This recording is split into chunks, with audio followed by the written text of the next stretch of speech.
आज हम लोग देखने वाले हैं ओरेकल डेटाबेस। अगर आपने हमारी चैनल को सब्सक्राइब नहीं किया तो आप इसको सब्सक्राइब कर लें ताकि हमारे आगे वाले वीडियोस एंड अपडेट्स को आप मिस ना कर सकें। तो आज हम लोग देखने वाले हैं ओरेकल डेटाबेस। इस वीडियो में हम लोग देखेंगे कि ओरेकल या डेटाबेस को हम लोग क्यों यूज करेंगे, डेटाबेस की नीड क्या हो गई, डेटाबेस क्या होती है, और बेसिकली हम लोग फोकस करेंगे ओरेकल डेटाबेसेस पे। तो हमने अपने चैनल पे एक और डेटाबेस जो कि है मोंगोडीबी, उसको हमने यहाँ पे कवर किया है। अगर आपने इस वीडियो को नहीं देखा है तो आप इसको देख लें। मोंगोडीबी जो कि एक बहुत बहुत एक फ्लेक्सिबल डेटाबेस है। इसमें एक फिक्स स्कीमा नहीं होती है और इसमें कलेक्शंस होती है। तो ये आप इसको देख सकते हैं। ये बहुत अच्छी है बिगिनर के लिए। तो चलिए आगे बढ़ते हैं। अब हम लोग देखते हैं ओरेकल डेटाबेस। तो डेटाबेस ओरेकल डेटाबेस देखने से पहले डेटाबेस हम लोग क्यों यूज करें? तो अगर आपने नोटिस किया होगा तो आजकल की सारी वेबसाइट, जैसे कि सपोज आपने एक डांस वेबसाइट में विजिट किया, तो उसमें आपको एक फॉर्म मिलेगा, रजिस्ट्रेशन फॉर्म। तो आपने अगर रजिस्ट्रेशन फॉर्म में अपना डेटा डाला है, तो डेटा कहाँ सेव होगी? उसको सेव करने के लिए कोई तो सोर्स चाहिए या कोई तो स्पेस चाहिए। तो उस स्पेस और उस सोर्स की कमी को डेटाबेस पूरा करती है।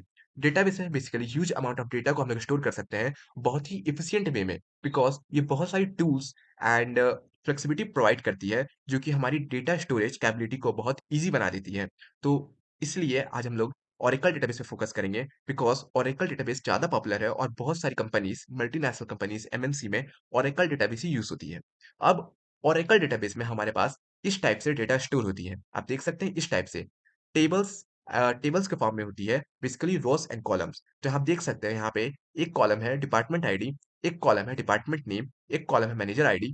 तो आप देखें कि एक टेबल क्रिएट किया हुआ है यहाँ पे, और जितने भी कॉलम्स है उसमें डेटा स्टोर है। तो इस टाइप से होती है। अब ओरेकल डेटाबेस जो प्रोग्रामिंग लैंग्वेज सपोर्ट करती है, उसका नाम है एसक्यूएल। एसक्यूएल क्वेरी आप देख सकते हैं, ये है एसक्यूएल क्वेरी। हम लोग इस वीडियो में आगे देखेंगे एसक्यूएल क्वेरी को। तो एसक्यूएल एक बहुत ईजी प्रोग्रामिंग लैंग्वेज है as compared to all programming language. SQL query basically हमारी रियल लाइफ से इंस्पायर है। तो इसमें बहुत सारी वर्ड्स आपको ऐसी दिखेंगी जो कि रियल लाइफ से इंस्पायर होती है, जैसे सिलेक्ट, फ्रॉम, एंड भी होता है, इसमें इन भी होता है, वेयर होता है। तो ये हमारी एक रियल वर्ड से इंस्पायर रहती है। तो ये सीखनी बिगिनर्स के लिए बहुत आसान हो जाती है। तो हम लोग देखेंगे अभी एसक्यूएल क्वेरी। तो हम लोग आगे बढ़ते हैं। तो सबसे पहले आपको क्या करना है कि अपने सिस्टम में ओरेकल डेटाबेस को इंस्टॉल करना है। तो ओरेकल डेटाबेस को इंस्टॉल करने के लिए आपको सिंपली यहाँ पे लिखना होगा, आपको गूगल पर सर्च करना होगा बेसिकली कि Oracle database download. Oracle database download आप लिखेंगे तो आपको सबसे पहला लिंक मिलेगा, सबसे पहला वेबसाइट मिलेगा, और उस पे आप क्लिक करेंगे तो आपको इस टाइप की इंटरफेस दिखेगी। तो आप इसमें कोई सा भी इंस्टॉल कर सकते हैं अपने ओएस के अकॉर्डिंग। आपके पास माइक्रोसॉफ्ट विंडो है तो आप ये वाला डाउनलोड कर सकते हैं, लिनक्स है आप ये वाला डाउनलोड कर सकते हैं। बहुत सारी ये एडिशंस हैं ओरेकल में। मैं रिकमेंड करूंगा सबसे लेटेस्ट जो कि 21C है, आप इसको इंस्टॉल करें और आप इसको इंस्टॉल कर लें। मैं रिकमेंड करूंगा, हालांकि सब अच्छी हैं, आप ये भी इंस्टॉल कर सकते हैं 19C। बट लेटेस्ट इंस्टॉल करने से आपको बेनिफिट ये होगी कि आपको नए नए फीचर आपको इस्तेमाल करने का मौका मिलेगा, जो कि आपके फ्यूचर में अगर आप मल्टीनेशनल कंपनी में काम करते हैं तो आपके एक्सपीरियंस को बहुत इनहेंस कर देगा। तो ठीक है, आप यहाँ से इंस्टॉल कर सकते हैं। ये बेसिकली जिप फाइल में इंस्टॉल होगी, तो आपको एक्सट्रैक्ट करना होगा, और एक्सट्रैक्ट करके आप वहाँ से एग्जीक्यूटेबल फाइल को इंस्टॉल कर लें। अब मैं इस सिस्टम में पहले से इंस्टॉल करके बैठा हूँ, तो मैं अभी इसको इंस्टॉल नहीं करूँगा वापस से। तो मैं आपको दिखाता हूँ कि अगर आपने इसको इंस्टॉल कर लिया तो आपको इस टाइप की आइकन मिलेगी। आप यहाँ देख सकते हैं, इस टाइप की आइकन मिलेगी आपको। तो ये बेसिकली जीयूआई आइकन है। तो अभी हम लोग इस जीयूआई आइकन को नहीं देखेंगे फिलहाल के लिए। अगर आप एक प्रोग्रामर हैं, तो मैं आपको रिकमेंड करूँगा कि आप अभी सबसे पहले कमांड प्रॉम्प्ट से ओरेकल यूज़ करना सीखें। वो आपके लिए ज़्यादा बेनिफिशियल है, बिकॉज़ एट द एंड आप प्रोग्रामिंग लैंग्वेज से ही ओरेकल को हैंडल करना चाहेंगे, अगर आपके पास ह्यूज अमाउंट ऑफ डेटा है तो। तो हम लोग देखते हैं कैसे हम लोग कमांड प्रॉम्प्ट से डेटा को एक्सेस कर सकते हैं। तो सबसे पहले आप यहाँ पे आइए अपने सर्च में। आपके पास विंडो है, अगर आपके पास माइक्रोसॉफ्ट है, सॉरी, आपके पास अगर आईओएस है, उसके अकॉर्डिंग आप सर्च कर लें। तो यहाँ पे आप सबसे पहले लिखें स्टार्ट डेटाबेस, और यहाँ पे यस कर दे आप। तो अगर आपकी डेटाबेस पहले से स्टार्ट नहीं होगी, तो यहाँ पे एक मैसेज पॉपअप होगा, your database has been successfully started. But मेरी केस में मेरी डेटाबेस पहले से स्टार्टेड है, इसलिए यहाँ पे कुछ नहीं आया। तो अभी मैं इसको मिनिमाइज कर देता हूँ, आप सबसे पहले इसको स्टार्ट कर लें। उसके बाद आप यहाँ पे जो कि ओरेकल का कमांड लाइन, आप यहाँ पे ये खोल सकते हैं, रन एसक्यूएल कमांड लाइन। आप ओरेकल डाउनलोड करेंगे तो आपको ये मिल जाएगा, ठीक है? अब यहाँ पे क्या अब यहाँ पे आपको क्या करना है कि अगर आपने डेटाबेस इंस्टॉल कर लिया होगा, तो आपसे इंस्टॉल करने के टाइम एक पासवर्ड पूछा होगा और यूज़र नेम पूछा होगा। मोस्ट ऑफ द केसेस में यूज़र नेम और पासवर्ड दोनों पूछ लेता है, बट कुछ-कुछ केसेस में अगर आप कुछ ओल्डर ओल्डर वर्ज़न को डाउनलोड करेंगे, तो वो सिर्फ़ पासवर्ड पूछता है। तो अगर आपसे सिर्फ़ पासवर्ड पूछा है, तो आपकी जो यूज़र नेम है, वो होगी सिस्टम और उसके बाद जो आपने पासवर्ड डाला है, वो उसमें पासवर्ड अप्लाई हो जाएगी। बट आपने एकदम लेटेस्ट वर्ज़न अगर किया होगा, तो मोस्ट ऑफ द केसेस में यूज़र नेम और पासवर्ड दोनों पूछ लेता है। तो आपको यहाँ पे क्या करना है कि सबसे पहले आपको लिखना है कनेक्ट, उसके बाद यूज़र नेम, मेरा केस में यहाँ यूज़र नेम है विवेक ब्लॉग, उसके बाद फॉलोड बाय यहाँ पे फ्रंट स्लैश देके आपको फॉलोड बाय यहाँ पे पासवर्ड लिखना होगा। तो मेरी पासवर्ड भी यहाँ पे विवेक ब्लॉग ही है, तो मैं यहाँ लिख देता हूँ। आप देखिए यहाँ पे मेरा कनेक्टेड आ गई है, ठीक है? अब आपको देखना है कि यहाँ पे आप देख सकते हैं ये एक टेबल बनी हुई है। ये एक टेबल बनी है जिसके अंदर बहुत सारे कॉलम्स हैं और ये रोज़ हैं बहुत सारी। तो अगर आपको देखनी है कि आपकी डेटाबेस में कितनी टेबल्स बनी हुई है, टेबल्स, तो यहाँ पे आप लिखें सिलेक्ट स्टार फ्रॉम टैब। तो आप देख सकते हैं मेरी डेटाबेस में इतनी सारी टेबल्स पहले से बनी हुई है, आप देख सकते हैं। तो अभी मैं क्या करता हूँ, एक फ्रेशली न्यूली क्रिएटेड टेबल बनाता हूँ और ये जो मैंने लिखा सिलेक्ट स्टार फ्रॉम टैब, ये आपकी एक एसक्यूएल क्वेरी है। आप देख सकते हैं मैंने एक लाइन भी नहीं लिखा है और मेरी ये पूरी टेबल यहाँ पे शो करने लगी। तो एसक्यूएल क्वेरी बहुत आसान होती है सीखने के लिए। ये एकदम सिंपल लाइन की कोड जैसी होती है जो कि बहुत ईज़ी होती है। तो सिलेक्ट स्टार फ्रॉम टैब लिखेंगे तो आपको बता देगा कि आपकी जो टेबल है सॉरी आपकी जो डेटाबेस है उसके अंदर कितनी टेबल्स हैं। आप देख सकते हैं। अब मैं क्या करता हूँ, यहाँ पे फ्रेशली क्रिएटेड एक टेबल बनाता हूँ। तो आपको यहाँ पे लिखना पड़ेगा क्रिएट टेबल और मैं यहाँ उसके बाद आपको लिखना पड़ेगा टेबल नेम। तो मेरी यहाँ टेबल नेम सपोज़ मैं लिख देता हूँ टेक कोड फॉर यू। आप देख सकते हैं tech code for you, okay? And उसके बाद आपको एक ब्रैकेट डालनी होगी। अब ब्रैकेट में आपको क्या करनी होगी, कि यहाँ पे देख सकते हैं यहाँ पे कॉलम्स बनी हुई है, department ID, department name, manager ID, location ID. तो यहाँ पे आपको क्या करनी होगी कि आपको यहाँ पे कॉलम की नेम डालनी होगी। आप कितने कॉलम्स अपने टेबल्स में क्रिएट करना चाहते हैं। तो सपोज़ मैं अभी के लिए for the sake of simplicity मैं एक टेबल क्रिएट करना चाहता हूँ, स्टूडेंट टेबल, जिसके अंदर मेरे पास एक रोल नंबर होगा और मेरे पास स्टूडेंट का नेम होगा। तो रोल नंबर स्टोर करने के लिए आप चाहेंगे कि आप नंबर फॉर्म में रोल नंबर स्टोर करें और जो आपकी स्टूडेंट नेम है, वो आप चाहेंगे कि वो एक स्ट्रिंग टाइप में स्टोर हो आपके डेटाबेस में। तो पहले मैं क्या करता हूँ, पहले मैं यहाँ लिख देता हूँ रोल। अब जो मेरी रूल है, मैं चाहूँगा कि एक नंबर फॉर्मेट में हो। तो नंबर फॉर्मेट में स्टोर करने के लिए हमारे पास एसक्यूएल क्वेरी में डेटा टाइप होती है, जिसका नाम है नंबर।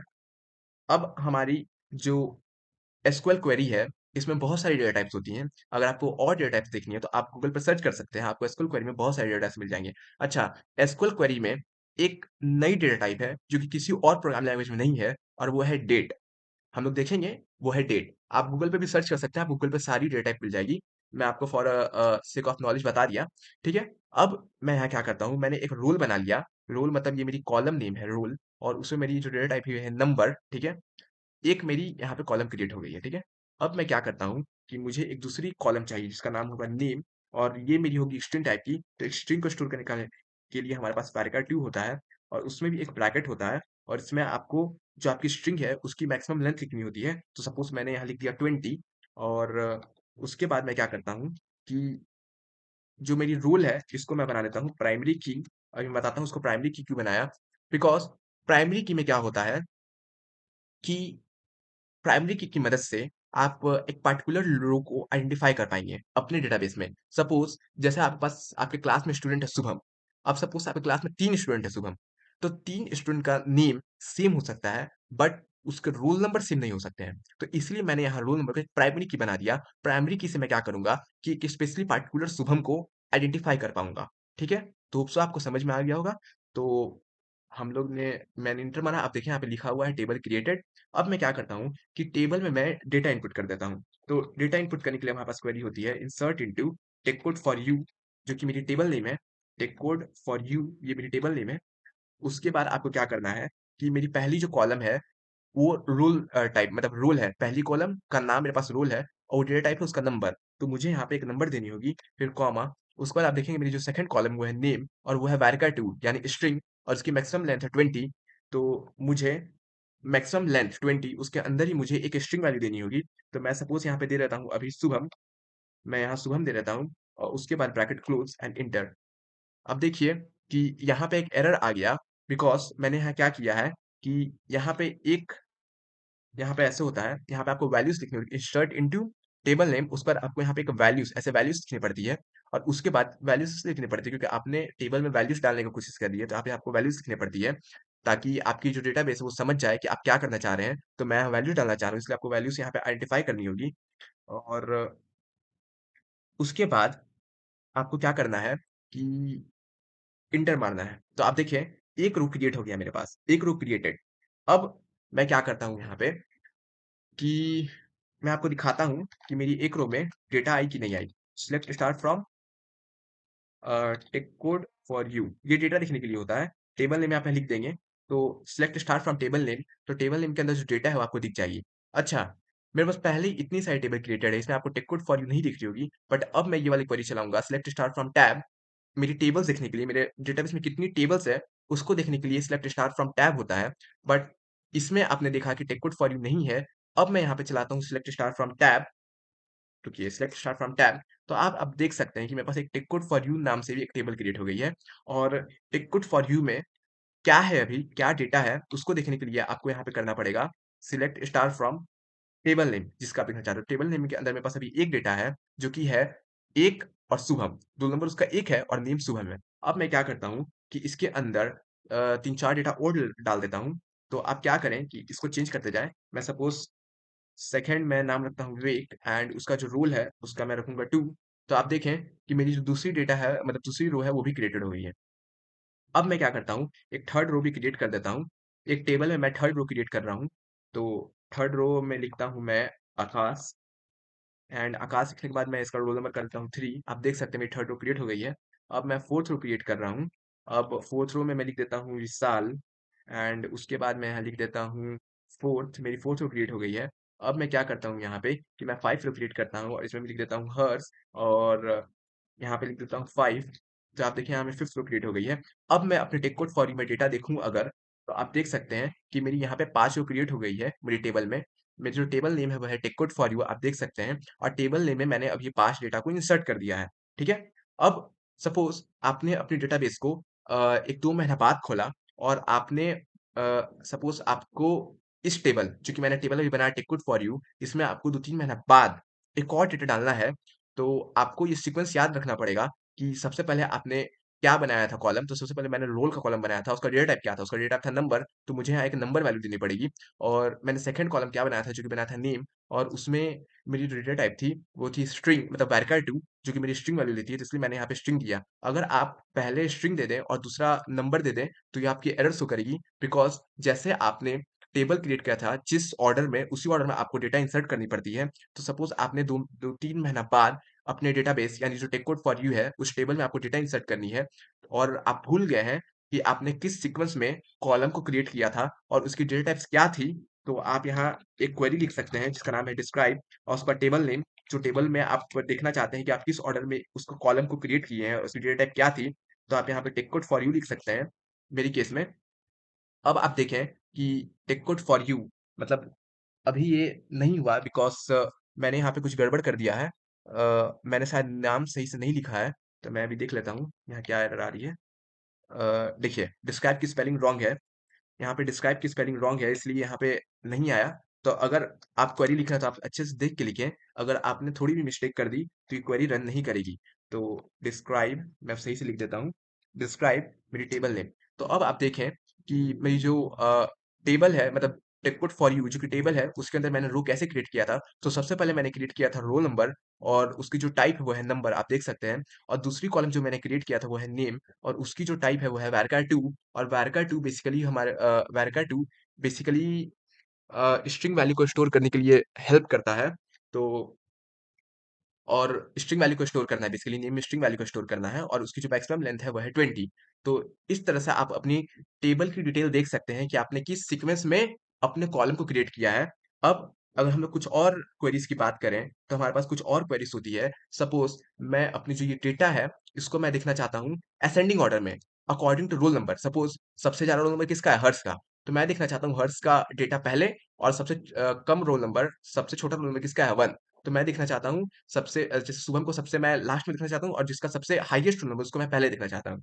तो आप ये भी कर सकते हैं। उसके लिए आपको लिखना पड़ेगा select star from table name, जो कि मेरा यहाँ पे है tech code for you, order by. Order by आपको किस सीक्वेंस में देखना है? तो मुझे रोल नंबर के अकॉर्डिंग देखना है। तो ऑर्डर बाय रूल, और मुझे डिसेंडिंग ऑर्डर में देखना है। तो तो आप यहाँ देखिए कि यहाँ पे मेरी अकॉर्डिंग टू रोल नंबर ये डिसेंडिंग ऑर्डर में सॉर्ट हो गई है। तो सबसे पहले मेरे पास 5 आ रहा है, उसके बाद मेरे पास 4 आ रहा है, उसके बाद 3 आ रहा है, आप देख सकते हैं। तो डिसेंडिंग ऑर्डर में सॉर्ट हो गई है। सिमिलरली अगर सपोज देखिए, अगर सपोज आपको इसी को असेंडिंग ऑर्डर में देखना है, तो आप क्या करें कि यहाँ पे लिखिए select star from roll number और इसको एएससी कर दें। तो ये बेसिकली एक असेंडिंग ऑर्डर में आ गया। आप देख सकते हैं रोल नंबर 1, 2, 3, 4, 5, ये एक असेंडिंग ऑर्डर में आ गया है। ठीक है।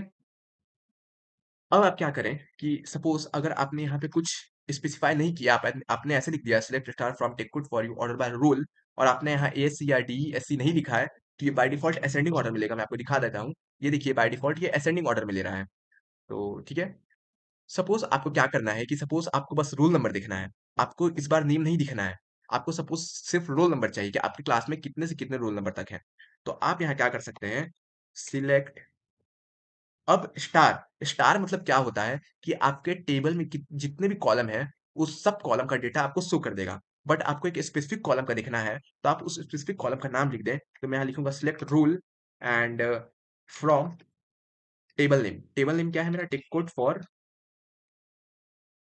For you, inter. तो आप देखिए मुझे बस रोल शो कर दिया। तो अगर आप स्टार लिखते हैं यहाँ पे, तो आपके टेबल में जितने भी कॉलम्स हैं, उस कॉलम्स को ये शो कर देगा। बट आपको बस अगर सिंगल कॉलम देखना है, तो आप यहाँ पे उस कॉलम को स्पेसिफाई करके लिख सकते हैं select column name from. From मतलब आप किस टेबल देखना चाहते हैं। तो फ्रॉम मैं टेक कोड फॉर यू जो टेबल है उसमें देखना चाहता हूँ। Select roll from table name. Table name आपका क्या है, टेक कोड फॉर यू, तो उसमें मैं देखना चाहता हूँ। ठीक है। अब सपोज आपके पास 3 कॉलम होता और आपको 2 कॉलम का डेटा चाहिए होता, तो आप यहाँ क्या करते कि रोल, मैं यहाँ लिख के दिखा देता हूँ। आप यहाँ क्या करते, रोल, और उसके बाद आपको रोल के बाद कॉमा देना पड़ता। रोल के बाद कॉमा देना पड़ता और सपोज मैं नेम देखना चाहता हूँ। सपोज मेरे पास 3 डेटा रहता, roll, name and suppose student ID करके कुछ होता। तो सपोज मैं रोल और नेम को देखना चाहता और स्टूडेंट आईडी को मैं नहीं देखना चाहता, तो आपको ऐसे लिखना पड़ता select roll and name from table name. तो देखिए ये रोल और नेम शो कर दिया।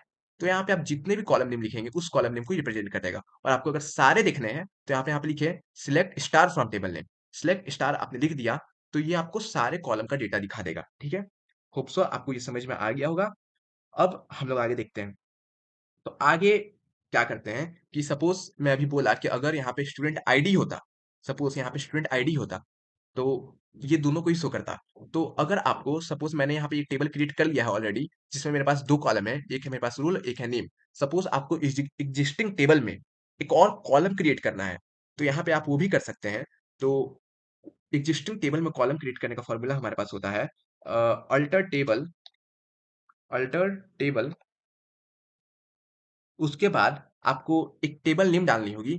तो टेबल नेम मेरे पास क्या है, tech code for you. Tech code for you में मैं एक मेरे पास एग्जिस्टिंग टेबल है और उसमें मैं एक कॉलम इंसर्ट करना चाहता हूँ, ऐड।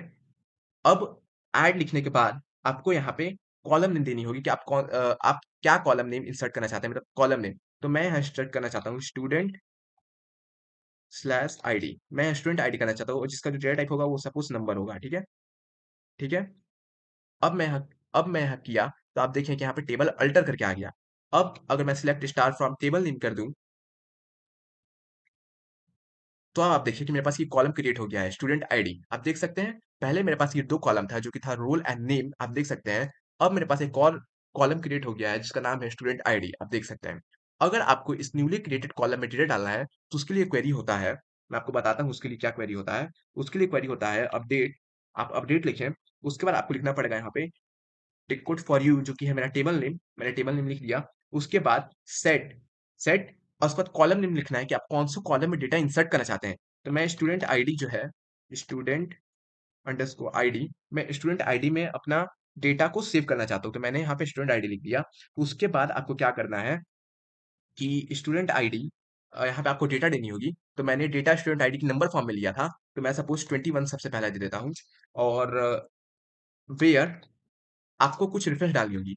तो मैं आपको बताया था कि मैं नंबर जो कि मेरा रोल है, अब अगर आपको अभी याद होगा तो मैंने रोल को प्राइमरी की लिया था। तो अब मैं रोल नंबर के अकॉर्डिंग एक स्टूडेंट को आइडेंटिफाई करने में यूज़ करूँगा। मैंने रोल नंबर के अकॉर्डिंग एक स्टूडेंट को आइडेंटिफाई करूँगा। तो मैं यहाँ क्या करता हूँ, where roll is equal to 1 कर देता हूँ। तो रोल नंबर 1 किसका है? रोल नंबर 1 है शुभम का। तो शुभम का जो स्टूडेंट आईडी है वो 21 हो जाएगा। आप देख सकते हैं 1 रो अपडेटेड। अगर अब मैं स्टार फ्रॉम जो कि है मेरा टेबल नेम करूँ, तो आप देख सकते हो जो शुभम है, उसका स्टूडेंट आईडी 21 हो गया। आप देख सकते हैं। सिमिलरली मुझे अगर अ, मुझे अगर रूल नंबर 2 की स्टूडेंट आईडी को अपडेट करनी है, तो मैं देखिए रूल नंबर के थ्रू कैसे एक स्टूडेंट को आइडेंटिफाई कर रहा हूँ। आप देख सकते हैं, जो रूल नंबर 2 जो कि है विवेक, उसकी जो स्टूडेंट आईडी है, अब यहाँ पे 22 हो जाएगी। तो आप देख सकते हैं 1 रो अपडेटेड, ठीक है? अब अगर मैं select star from tech good for you करूँगा, जो कि मेरी टेबल नेम है, जिसमें आप देख सकते हैं कि जो मेरी जो विवेक है, उसमें 22 इंसर्ट हो गई है। आप देख सकते हैं। ओके, तो जैसा आपने देखा कि हमने इस क्वेरी को यूज करते हुए कैसे हमने एक न्यूली क्रिएटेड कॉलम को अपडेट किया। सिमिलरली आप रूल नंबर 3 जो कि है आकाश, इसको भी अपडेट कर सकते हैं। रूल नंबर 4 जो कि है विशाल, इसको भी अपडेट कर सकते हैं। तो रूल नंबर के अकॉर्डिंग, रूल नंबर के थ्रू कैसे हम लोगों ने एक स्टूडेंट को एक्सेस किया, आपने यहाँ पे देख लिया। तो चलिए आगे बढ़ते हैं। अब मैं क्या करता हूँ कि कमांड लाइन जो कि मेरा ये है, इसको मैं अभी मिनिमाइज करता हूँ। अब मैं आपको लेके चलता हूँ जीयूआई के तरफ। अब जीयूआई में जाने के लिए आपको यहाँ इस आइकन पे क्लिक करना होगा। तो मैंने इस आइकन पे क्लिक कर दिया और यहाँ पे क्या करना होगा आपको कि आपकी ये वाली जो आ रही है, ओके, तो ये ऐसी आएगी। आप देख सकते हैं ये इस टाइप से आएगी। अगर आपने सबसे पहले ये आइकन को क्लिक किया तो ये इंटरफ़ेस इस टाइप की आएगी। तो यहाँ पे आपको क्या करना होगा कि यूज़र नेम, मेरी by default user name system जो कि मैंने इस पे क्रिएट किया है वो है। आपके पास भी होगा, आपका बाय डिफ़ॉल्ट जो पहले से क्रिएटेड होती है जीयूआई के लिए, वो आपकी यूज़र नेम सेम ही होगी सिस्टम। आपने जो पासवर्ड डाला आपको वो पासवर्ड डालना होगा। तो मैं यहाँ पे क्या किया था कि मैंने यहाँ पे डाला था सिस्टम और पासवर्ड ये था मेरे पास। मैं पासवर्ड नहीं दिखाऊँगा बट पासवर्ड यही था मेरे पास, ठीक है? अब मैं यहाँ क्या करता हूँ कि सिस्टम, आपने जो स्टार्टिंग में पासवर्ड डाला था, वो वहाँ पे पासवर्ड डालना है। इंस्टॉल करने टाइम आपकी यूज़र नेम सिस्टम होगी, उसमें आपने पासवर्ड डाला होगा, तो वो पासवर्ड को आपको वहाँ पे डालना है, तो आपकी इस टाइप से इंटरफ़ेस खुलेगी। अब आपको यहाँ पे क्या करना है, आपको यहाँ पे जाना है एप्लीकेशन एक्सप्रेस पे और अगर आपके पास एक वर्कशॉप क्रिएट नहीं होगी, तो आप यहाँ पे एक क्रिएट कर सकते हैं, क्रिएट न्यू, बट मेरे पास ऑलरेडी क्रिएटेड है, तो मैं यहाँ पे क्लिक करूँगा। अब मैं यहाँ पे क्या करूँगा, मेरी जो वर्क स्पेस है उसका नाम है वेग ब्लॉक। आप यहाँ पे देख सकते हैं मैंने सबसे स्टार्टिंग में मैंने यहाँ पे वेग ब्लॉक से कनेक्ट किया था, कनेक्ट वेग ब्लॉक। तो मैंने ये बनाया था। आप यहाँ पे सिस्टम जो आपकी बाय डिफ़ॉल्ट इंस्टॉलेशन के टाइम पे होती है, आप उससे भी काम कर सकते हैं, पर मैंने यहाँ पे नया बनाया था, तो मैं यहाँ इससे ही लॉगिन कर लेता हूँ। तो मैं यहाँ लॉगिन कर लेता हूँ सिंपली। तो मैं यहाँ लॉगिन कर लिया। लॉगिन करने के बाद आपको इस टाइप का इंटरफ़ेस दिखेगा। इसके बाद आपको क्या करना है कि अगर आपको देखना है तो आप ओके। अब यहाँ पे आप एसक्यूएल वर्कशॉप पे क्लिक करेंगे तो आपको इस टाइप से आएगी। तो देखिए यहाँ पे आपको सारी डिटेल्स पता चल रही है कि अभी आपने क्या-क्या किया है। तो देखिए अभी मैंने टिक गुड फॉर यू जो कि है 21 मिनट पहले इसको मैंने अभी यहाँ पे क्रिएट किया है और इसमें मैंने ये सब अभी कमांड चलाई है। अगर आपको जीयूआई के थ्रू, ये है जीयूआई, इसके थ्रू आपको देखना है कि आपके पास कौन-कौन सा टेबल है, तो सारी क्वेरी सेम ही होगी। मैं आपको दिखा देता हूँ। सिलेक्ट स्टार फ्रॉम टैब लिखेंगे अगर यहाँ पे और यहाँ पे इसको रन करेंगे, तो आप देखें कि जितनी मैंने टेबल क्रिएट की हुई है अपने डेटाबेस में, यहाँ पे शो हो रहा है। तो मैंने जो अभी क्रिएट किया है टेक्कोड फॉर यू, ये भी यहाँ पे शो हो रहा है, आप देख सकते हैं। अगर आपको डेटा दिखनी है, तो सेम जो मैंने कमांड प्रॉम्प्ट बताया है, वही आपको कमांड लिखनी होगी। Select star from table name, तो टेबल नेम क्या है मेरी? Tech code for you, tech code for you. अब मैं यहाँ पे एंटर करूँगा तो देखिए, यहाँ पे मेरी रोल और नेम आ गई। स्टूडेंट आईडी भी आ गई। स्टूडेंट आईडी जो मैंने न्यूली क्रिएट किया था कॉलम, ये भी आ गई। बट मैंने यहाँ पे 2 डेटा दी हुई थी, रोल नंबर 1 और रोल नंबर 2। ये यहाँ पे नहीं आई क्योंकि जो क्या होता है, ये जो जीयूआई है, ये जो ओरेकल का जो सर्वर है, वहाँ से कनेक्टेड होता है, वहाँ से लोड होता है। तो कभी-कभी इसको अपडेट होने में थोड़ी टाइम लग जाती है। But at the end of a day ये आपकी अपडेट हो जाएगी, तो इसके लिए आप टेंशन ना लें। बट आपको अगर इंस्टेंट देखनी है कि आप कहाँ पे, कैसे अपडेट किए हो, आपकी डेटा क्या-क्या है, तो आप प्रेफ़र कीजिए कमांड लाइन से। मैंने यहाँ पे जो कमांड लाइन से बताया था आपको, जो मैंने यहाँ पे डेटा अपडेट किया था, मैं आपको दिखाता हूँ। मैंने यहाँ पे जो डेटा अपडेट किया था, आप देख सकते हैं, मेरी यहाँ अपडेटेड डेटा भी यहाँ पे दिख रही है मेरी, आप देख सकते हैं। अगर मैं यहाँ पे लिखूँ, इसको मैं पहले डिलीट करता हूँ। मैं इसको पहले डिलीट करता हूँ। अब मैं यहाँ पे लिखूँ select star from table name, तो आप देख सकते हैं मेरी यहाँ स्टूडेंट आईडी की जो दो डेटा है वो भी यहाँ पे शो हो रही है। इसलिए मैंने कहा था कि अगर आप एक प्रोग्रामर हैं तो आप प्रेफर कीजिए कमांड लाइन को। कमांड लाइन ज़्यादा बेस्ट है। और सर्वर में कभी कभी आपको टाइम लगता है, ये भी अच्छा है, बट इसमें कभी कभी टाइम लगता है लोड होने में। आप देख सकते हैं यहाँ पे जो स्टूडेंट आईडी है अभी तक लोड नहीं हुआ है, but at the end of a day ये लोड हो जाएगा। ठीक है। बट ये जो मेरी फ्री सर्वर है इसमें ऐसा हो रही है, बट अगर आप पेड वाली खरीदेंगे ओरेकल की ओरिजिनल ओरिजिनल, हालांकि ये भी ओरिजिनल ही है, बट अगर आप कुछ पेड कर खरीदेंगे अपनी अलग से, अगर आपको अच्छे से डीपली नॉलेज है ओरेकल में, तो ये सब प्रॉब्लम मोस्ट प्रोबेबली आपको नहीं आएगी। बट अभी के लिए आप बिगिनर हैं तो आप समझ लीजिए आप कमांड लाइन से ही कीजिए, ज़्यादा बेस्ट है आपके लिए। तो ठीक है। मैंने आपको अभी बताया कि कैसे आप डेटाबेस में एक टेबल क्रिएट करके अपनी एक डेटा इंसर्ट कर सकते हैं। बट इस चीज़ को हम लोग इस तरह से प्रोग्रामिंग लैंग्वेज या कोडिंग में नहीं करते हैं। कोडिंग में हम लोग बहुत सारे फ्रेमवर्क्स या बहुत सारे कोड लिखते हैं। जैसे इस चैनल पे अगर मैं जावा एडवांस की प्लेलिस्ट लाया, तो उसमें मैं बताऊँगा कि जावा के थ्रू आप कैसे ओरेकल को ओरेकल में डेटा डाल सकते हैं। कोडिंग मैं करके दिखाऊँगा और उसमें उससे जो हमारी जो ये है क्या उसको बोलते हैं, जो हमारी टेबल है, उसमें डेटा को इंसर्ट हो जाएगी। ठीक है? बाय कोडिंग, कोडिंग के थ्रू, एक क्वेरी लिख के नहीं, कोडिंग के थ्रू, कोडिंग हम करेंगे अच्छे से और उस कोडिंग के थ्रू इसमें डेटा इंसर्ट हो जाएगी जो हमने टेबल क्रिएट किया होगा।